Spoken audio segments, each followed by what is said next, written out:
Really excited for our football team for the University of South Carolina. I want to thank Jim McVay, the Outback Bowl people, and what a wonderful week that they had for us. The great thing about this bowl game, Jim, is you don't make us do 400 different things. But the one thing you do ask us to go to, I went. So it was great to be there and represent the University of South Carolina in a first-class manner. Huge win for our football program. We don't have all the trophies and the tradition and the history, but we got some grit.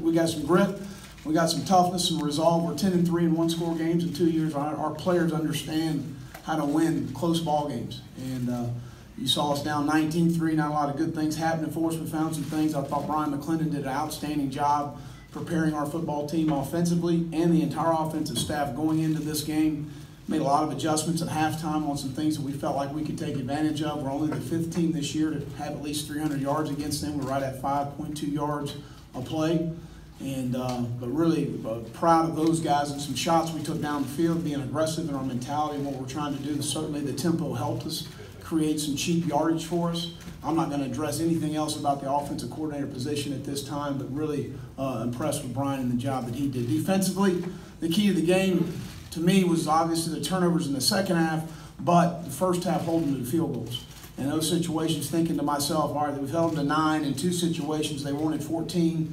We gave them short fields in 2 situations, and then obviously on the punt, and then we had the personal foul, and Ben ran into the returner. So, I really, all 3 phases, a really great team win for us, 9th win for this year, only the 7th team in school history to do that. But all the arrows are pointing up for us. Our administration's investing in our program, our football operations building, the things that we're doing to be successful. We're going to have those trophies soon, and I'm looking forward to our future. So I appreciate it. It's been a great week. I guess I'll open it up for any questions. Will, whose call was it to go for the touchdown immediately after the turnover? Was that Brian. All of my offensive coordinators call all the plays. I don't call any plays, regardless of what you got me right.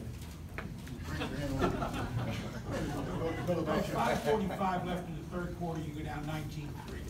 Anybody make a new Rocky speech on the sideline? You guys just refocus and get back in? I wish those worked. I'd be good at them, but they don't. So, no, I think that it's 365 days a year how you run your program and the culture of your program. Our guys understanding at halftime we're at 9-3. We gave them 3 short fields. We actually moved the ball decently well against a very good Michigan defense.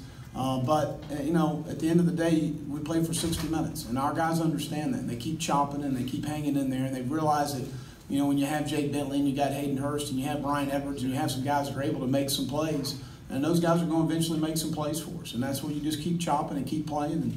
And never once did I feel like the game was in the balance as far as that. When did you know Rico was available to play, and just wanted to give you? Really not until yesterday. He came to me, and I didn't feel. I told y'all, I guess, whenever the press conference was, that I didn't feel like he would play in the game at the time.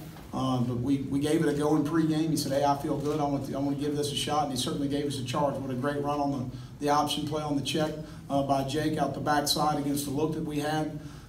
So again, he's a really good football player. We've certainly missed him as far as the latter part of our season and the charge that he gives us. Donnell Stanley in pregame didn't feel good enough to go. Zach was able to play, and Sherrod Green I don't think was able to get in. We thought we'd be an emergency only. There's not words I can really put into his contributions to our football program at South Carolina. He's going to be a great pro. He's an every down linebacker. He's instinctive and he's tough. And he's really, really smart. And in my brief time in the National Football League, that's one attribute that you got to have in order to have some longevity in the league, and that's to be extremely intelligent, and he is. But again, you said it, 14th player ever, and that says a lot. And also a linebacker to have 14 interceptions, and he dropped the boot on the side over here. He should have had that one. So, but that shows you his instincts. That shows you his ball hawk mentality. He's an outstanding football player. We're certainly going to miss him. Anything that has to do with me is going in our offensive team room, because it really was about everyone on our offense today. It wasn't just me. It was our receivers. It was our O-line. We went against some grown men on the D-lineman today, and man coverage all day. And the guys made plays. So this trophy is it's for all of us. It's not just the team. We just had to string some plays together, and then there at the end we started doing that. We started getting a little cohesive on offense, and things started going our way.